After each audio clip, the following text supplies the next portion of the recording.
Welcome to CinePro.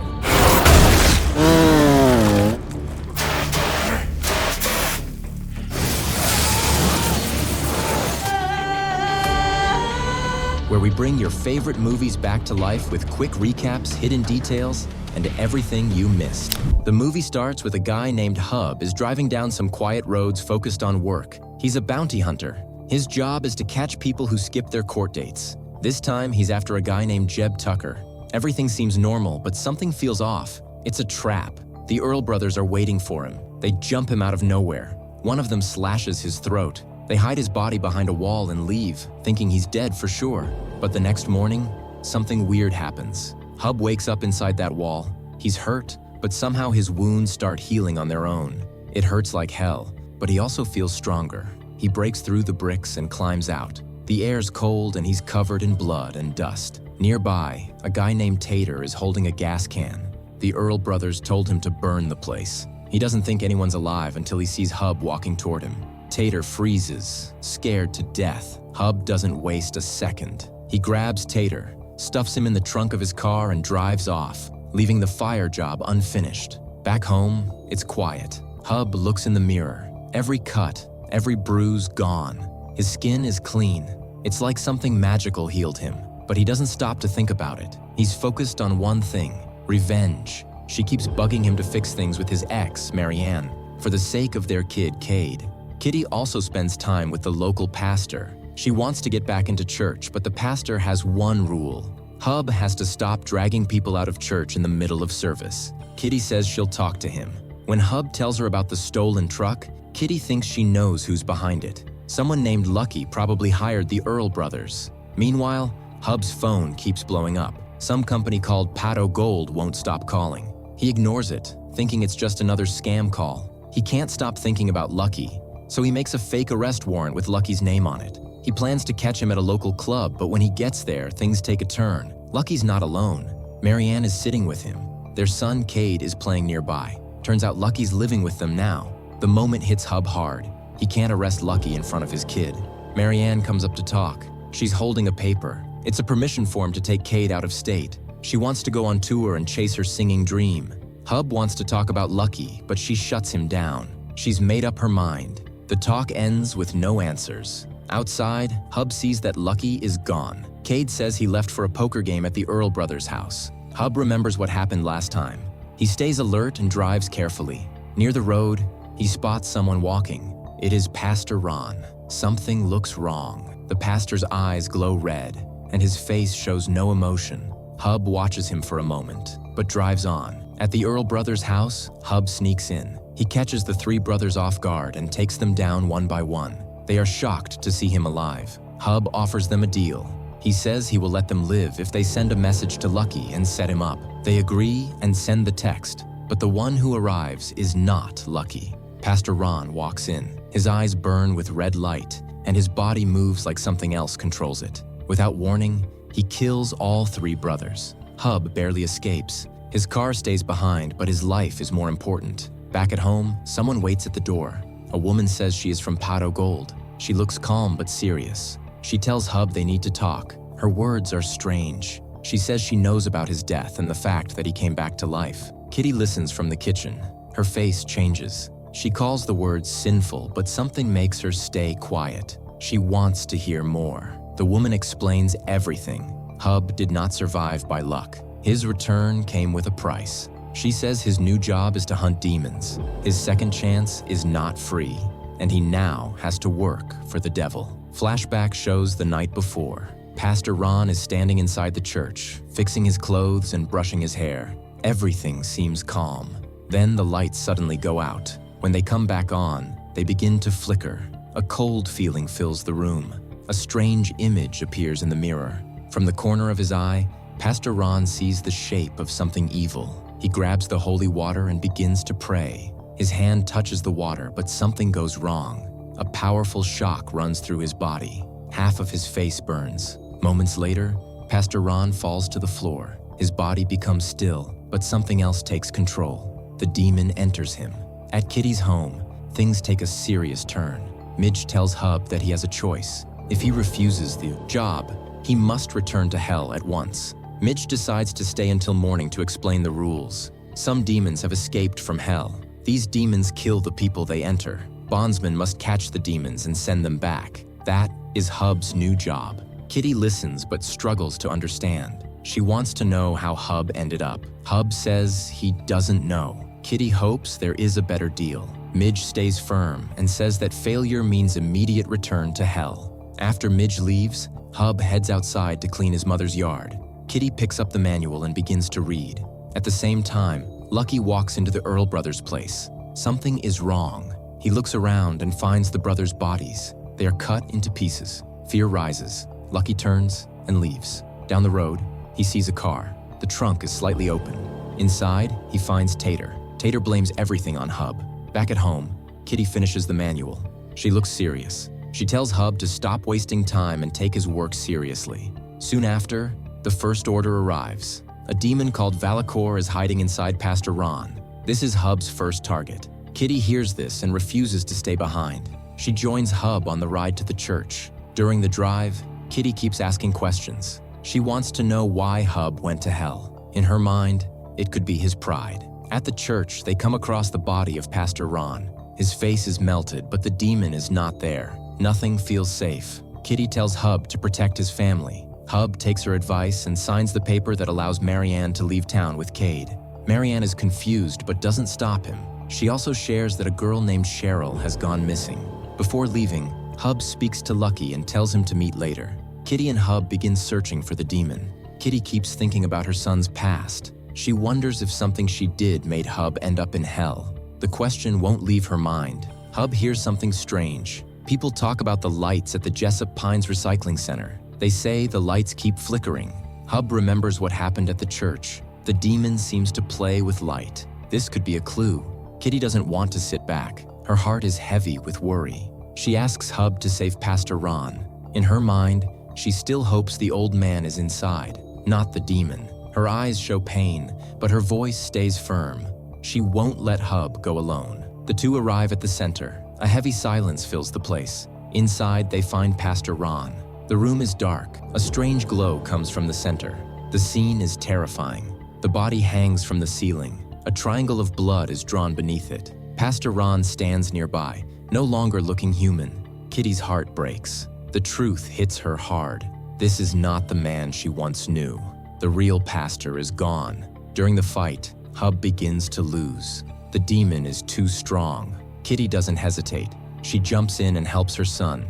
Together, they fight back. The body of Pastor Ron burns with fire once the demon dies. Nothing is left. They leave the place quickly.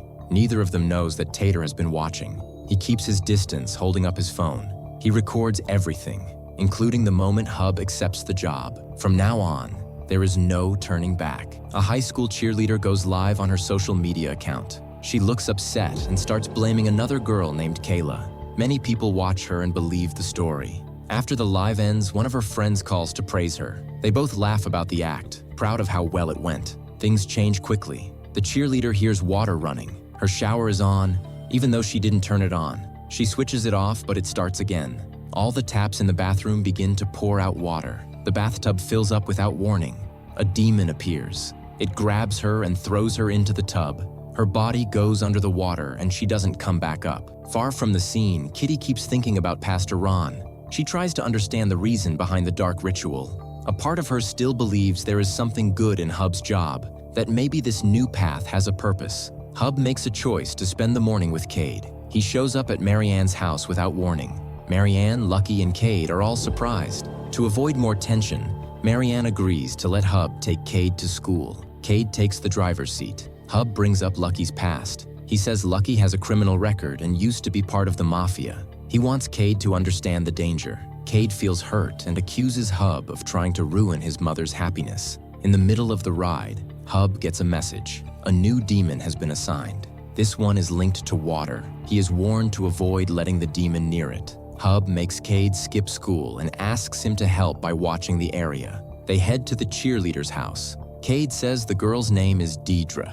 At the house, water flows down from the second floor. Hub walks inside. No sign of Deidre anywhere. He calls Kitty to share the update. Together, they think the demon might be moving toward a water source. At the same time, Tater meets Lucky. He shows him pictures from the night before. Tater thinks something strange is going on. He says Hub and Kitty might be witches. Lucky doesn't want to hear more and decides to take control himself. Hub hides the truth from Cade but asks him to keep driving. Along the way, they see that someone has opened public water hoses. These seem like clues. The trail leads them to the county pool. Cade speaks up. He says he and his mother are performing together soon. This makes Hub upset. They had a deal that music would wait until Cade turns 18. But Hub knows this is not the time to start a fight. The demon must be stopped first. At the county pool, Hub finds a dead body in the pool. He realizes it is a sacrifice with the same ritual characteristics as the one Pastor Ron did. From the side, Deidre rushes toward him. Her face shows no mercy.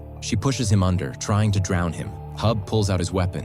One shot brings her down. Flames rise from her body and nothing is left. Cade is watching from a distance. He signals that someone is coming. The sheriff appears, here to check on the victim in the pool. Hub quickly tells Cade to head to Kitty's place. To distract the deputy, Hub sets up a plan. Cade drives recklessly and pulls attention away. Far away, Lucky visits Kitty. His tone is cold. He warns her to stop whatever she and Hub are doing. Pastor Ron's case becomes his weapon. He demands they stay away from Marianne and Cade.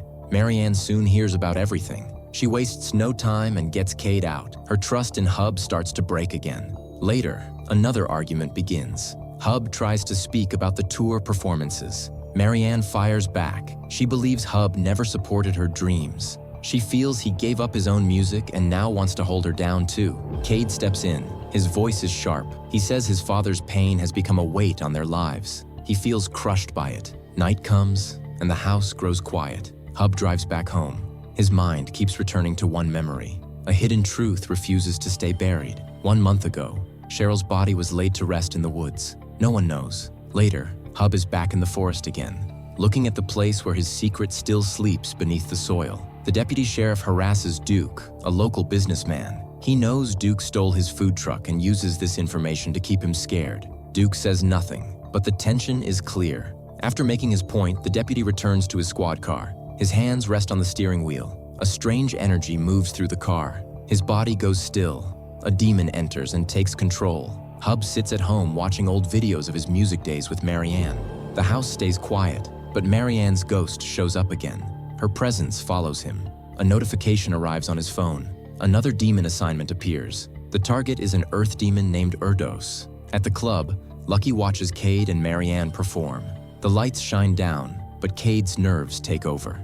After the argument with his parents, he loses confidence. Marianne tries to encourage him, but nothing works. Cade stands frozen. His eyes search the crowd for Hub. Marianne later vents to Lucky. He listens and tells her to cut Hub off for good. A voice yells from outside. People rush toward the sound. Lucky's car is on fire. Kitty caused it, using the chaos to sneak into his office. Inside, she plants a gun and some crystal. Before she can leave, Marianne finds her. Kitty asks her to talk to Hub. Marianne asks for Hub's location. Kitty says she doesn't know. Marianne then pulls out her phone and opens their shared family GPS. Hub traces the deputy's cruiser near Duke's food truck. Duke says the man walked off a while ago. Hub updates Kitty but refuses to share where he is. A source at the station helps him track the signal. It leads him to a nearby store. Marianne arrives. She demands that he talk to Cade and show that he believes in him. Hub tries to get her to leave, but she stumbles upon a dead body and screams. Hub pulls her away. Mud on the floor leads them deeper inside. Marianne sees the deputy and thinks he's there to help. The illusion ends when he turns violent. Marianne joins the fight. Together, she and Hub manage to kill the demon. The deputy's body bursts into flames. Fire spreads through the store. Back at home, Marianne cleans up. Hub calls Midge. She sounds surprised that he found her address, but she offers no information about the demon sacrifices. She tells him never to call again. Marianne listens to Hub explain everything. After what she just saw, she believes him. She understands that Lucky is responsible for Hub's death. The decision comes quickly.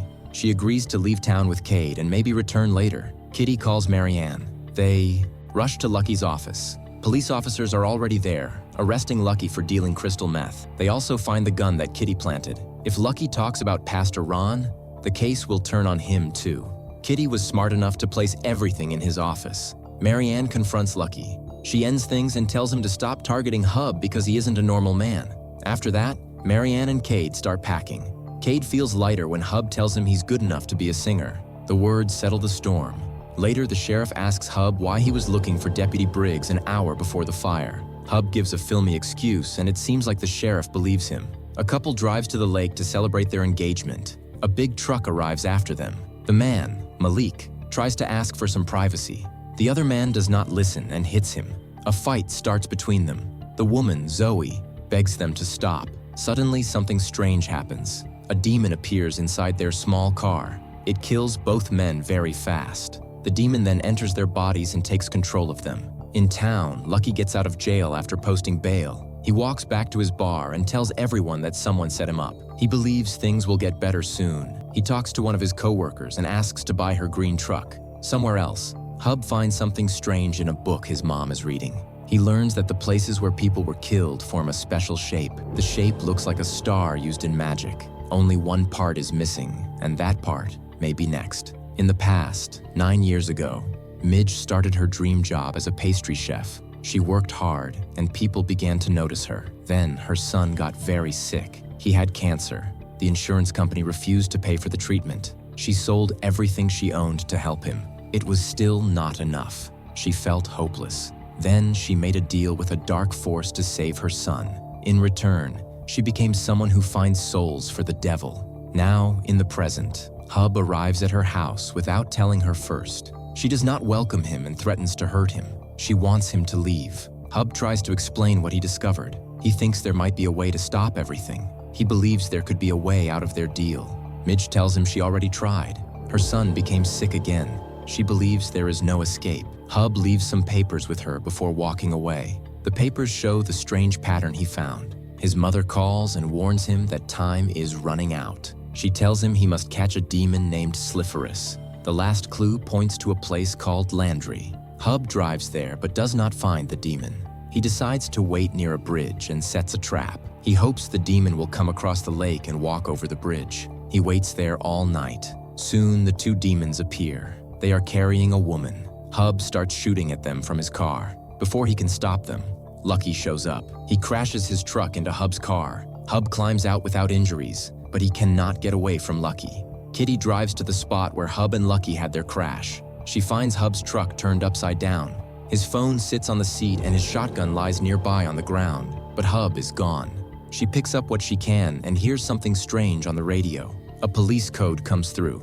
Officers say they are heading to a place called Landry Bait and Tackle. Kitty hurries there. When she arrives, she sees the same woman from the lake. The woman is dead in the parking lot. A triangle is drawn on the ground around her. Kitty starts to relax for a moment, thinking Hub is not the victim. Sheriff Ruby sees her and walks over. Kitty tries to leave, but Ruby follows her to the car. She starts asking questions. She notices Kitty's vest and wants to know what Kitty is doing in that area. Kitty sits in the car and listens. Before Ruby leaves, she suggests they all have lunch together soon. Her treat. Kitty agrees but looks nervous. Ruby steps away when an officer calls her back to the scene. Hub wakes up. He's confused and only wearing underwear. A phone rings nearby. The answering machine picks up. When he hears Kitty's voice on the message, he understands where he is. He finds himself locked in the small jail cell at the back of his own office. Fear grows inside him. The voice on the phone belongs to Midge. She says she looked at the papers and now believes Hub was right. She wants him to call her back as soon as he hears the message. Then, the call ends. Lucky enters the room. He looks around and makes a rude comment about the place. Hub tries to talk to him, wants him to unlock the chains, and warns about the demons. But Lucky is not interested in helping. He starts talking about Marianne. He believes Hub kept her from having a better life. Lucky steps on Hub's hand and then hits his fingers with a hammer. He says they are going to make a video for Marianne, even if she never comes back to him. He wants to protect her from Hub. The camera starts recording. Lucky speaks into it. He warns Marianne to watch it alone. He even gives her a moment to send Kate away. Lucky tells the truth about trying to have Hub killed. He also says Hub tried to kill him first. Then he turns around and tells Hub to explain what happened to Cheryl. Hub stays quiet. Lucky picks up the hammer again and breaks more of Hub's fingers. 1 month earlier, Hub steps into the boxcar bar looking for Lucky. Tiny Earl stands at the entrance and tells him Lucky does not want to be disturbed. Lucky is busy watching the Red Sox game. Hub asks him to let Lucky know he'll be waiting. Tiny heads off to pass the message. Hub takes a seat at the bar and orders a drink. Cheryl pours it for him. She reminds him that giving away drinks is no longer part of the new rules. They talk for a short while, mostly about Lucky. Soon, Lucky comes downstairs and sits beside Hub. He wants to make peace for the sake of Marianne and Cade.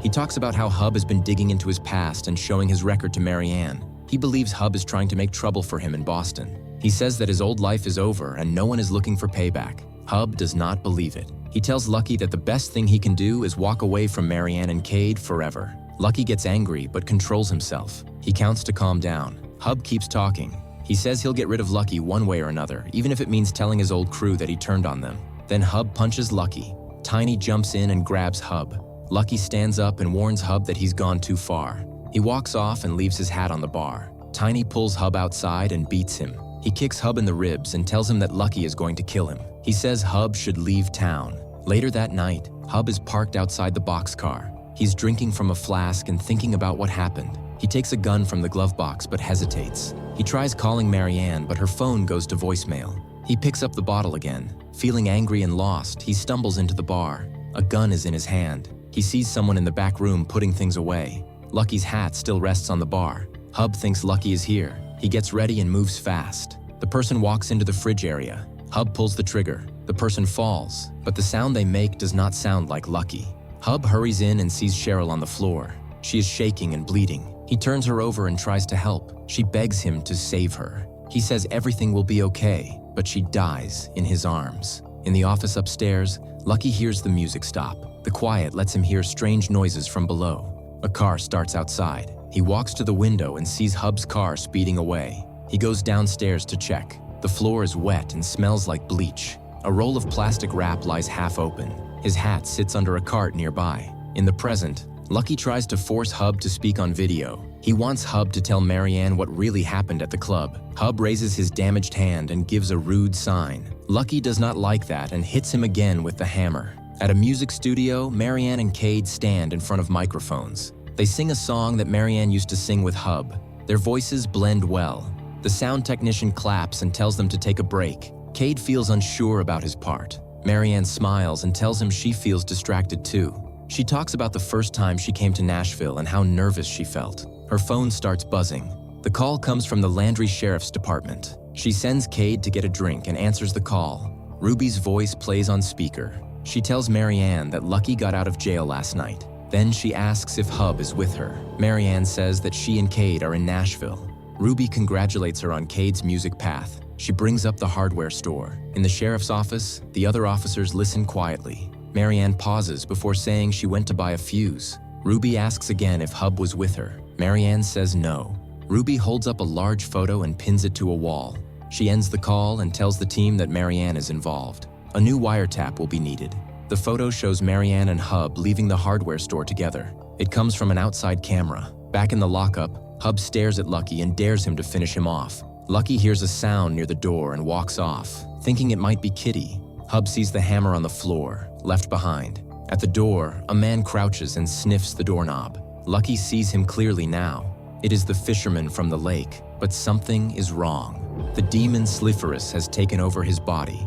Inside the cell, Hub forces his wounded hand through the cuff. The pain is sharp, but he keeps going. Out front, Lucky looks up. The other demon, the man who was recently engaged, hangs from the ceiling like a spider. He jumps down and attacks. Hub pulls. His hand out just in time. He grabs the hammer from the floor and uses the claw to snap off the remaining cuff. Hub runs to the door and sees Lucky firing his gun at the demon fisherman. The bullets do nothing. Lucky looks confused. He crawls under a nearby truck, but the fisherman grabs his legs and pulls him out. His body slams into the wall. Hub spots a shotgun he can lift with one hand. He hurries to grab it. He aims at the demon from the ceiling, the engaged man, and fires. The shot pulls the fisherman's focus away from Lucky just in time.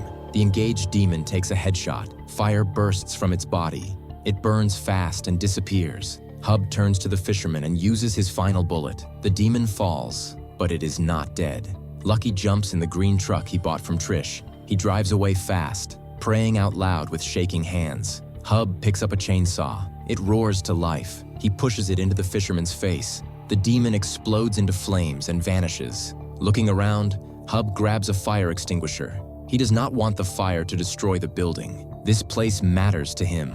He puts out the flames. Now the room holds 2 burned bodies. One still has the chainsaw stuck in its skull. Hub shuts the garage door. With one hand, he strikes a match and lights a cigarette. He takes a breath and calls Kitty. Her voice is full of relief. He tells her he is okay. His eyes stay fixed on Cheryl's grave outside the window. Hub stands shirtless, blood covering his skin. Kitty stands a few feet behind him in a faded denim shirt. She helps him back home and wraps his hand in clean bandages. He says he may finally understand why he ended up in hell. He's about to explain when a car horn sounds. Marianne and Cade arrive.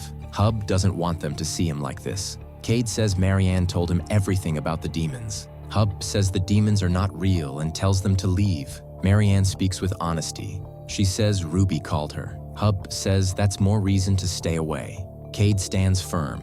He says he's not a kid anymore and will not be pushed aside. Hub gives in and walks outside to them. Their faces show shock when they see how he looks. He leads them inside to the Bondsman office. Cade looks like he might throw up but says he will stay with Hub.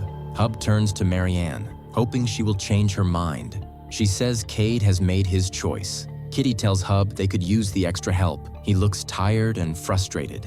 Marianne and Kitty begin cleaning the place. Hub sighs and stops arguing. He says they can do what they want now. A boy kneels in a sandbox and pushes carrot sticks into the sand like seeds. His mother calls out, saying he can't play until his vegetables are gone. He lifts the empty bag and waves it, pretending he finished them. He runs toward the roundabout and starts spinning it for fun. From the woods nearby, something fast and fiery bursts through the grass. It reaches the roundabout in seconds, and the boy vanishes. Inside the garage office, Marianne looks at the clock. She asks Hub if Kitty and Cade should be back by now. Hub answers that he has no idea how long it takes to cremate 2 demon-possessed bodies, especially when it's his own mother and son doing the job for the first time. Marianne wonders if the funeral home will tell the police. Hub says they won't. He and Kitty know about the funeral home's illegal business, and that's enough to keep them quiet. A phone starts ringing with a baseball sound. Marianne realizes it's Lucky's phone inside the trash bag she's carrying. She pulls it out and offers to unlock it. Hub tells her the phone has a video of Lucky torturing him. She looks disgusted and drops it right back into the trash. Hub makes a smug comment, but Marianne doesn't appreciate it. A car horn honks outside. Kitty and Cade are back. Marianne goes out to greet them. Hub pulls the phone from the trash and smashes it with a hammer. Cade enters the room holding fried chicken. Kitty says the job is done. The bodies are gone. Marianne takes Cade aside to clean a cut he got from the cremation chamber. Kitty sits down beside Hub. She says she doesn't want to hear his reason for going to hell anymore. Now that the family is together again, she wants to enjoy it. Hub says he is trying to fix things. The fax machine makes a noise. A new paper comes out. The next demon target is listed. It is a Pyrolus, a demon that controls fire. Hub finds the last sacrifice location on the map. It is inside a new housing area. Marianne says they need to get all the people out. Kitty says she doesn't care. The houses are ugly and can burn. She seems pleased with that idea. Marianne and Cade sit quietly, thinking about what will happen to Hub when this is all over. Kitty claps her hands and tells everyone to gather for a prayer circle. Another car horn sounds outside. Midge has arrived. She explains that if the last sacrifice succeeds, it will free one of the shackled 7. These are old angels who turned against heaven long ago. Midge seems shocked that Hub's whole family is working with him. Still, they start planning how to clear the housing development. Kitty looks at Midge with a daring smile and tells her to help too. Inside a quiet church, Lucky sits alone and talks to God. He speaks about his past mistakes and his hope to change. In the pew behind him, Tater listens and reminds Lucky that he was the one who first came up with the witch idea. Lucky keeps thinking. He decides that maybe his angry nature is not a curse, but a gift. Maybe it was given to help him fight Hub like a holy warrior. He asks for a sign from above. Just then, Tater's phone buzzes. It's a call from the police. Tater panics and says he didn't snitch. Lucky looks at the phone, then up at the altar. He wonders if this is some kind of joke from God. In the housing development, everyone wears safety vests and hard hats. The Hallorans and Midge go door to door. They tell families to leave and quietly check if anyone is hiding something dark inside. One house belongs to a strange man who is ready to shoot. No one wants to help him. Midge says they can't leave him behind because the demon might use him as the final sacrifice. Hub sneaks into the house. He uses a taser on the man and drags him out through the front door. Midge enters the house to double check. She comes across a little boy, the same one from the playground. Something feels off. She pulls out her small mirror and sees the truth. The boy is no boy. The demon hides inside him. Cracks shaped like a triangle appear in the ground around the house. Hub shouts from outside, telling her to get out. She raises her gun. Her hands shake. She can't pull the trigger. The ground breaks open and swallows the whole house. Midge falls into the triangle-shaped hole. The sacrifice is complete. Back at Kitty's place, the family sits in silence. They all know what just happened. Midge is gone. They gather in a quiet hug. It doesn't fix anything, but it brings a small bit of peace. Hub tells them that even if things didn't end well, getting a chance to come back and be with his family again meant something. It was one good thing in a very dark time. They step back from each other. Everyone is lost in their own thoughts. Hub sees a guitar near his chair. He picks it up and starts strumming gently. Marianne grabs her guitar and joins in. She begins singing a song that brings warmth and memory. Cade finds his mandolin. Kitty picks up her auto harp. They play together. Their voices blend softly. The song speaks of a better place waiting above, a place where the broken pieces of life come together again.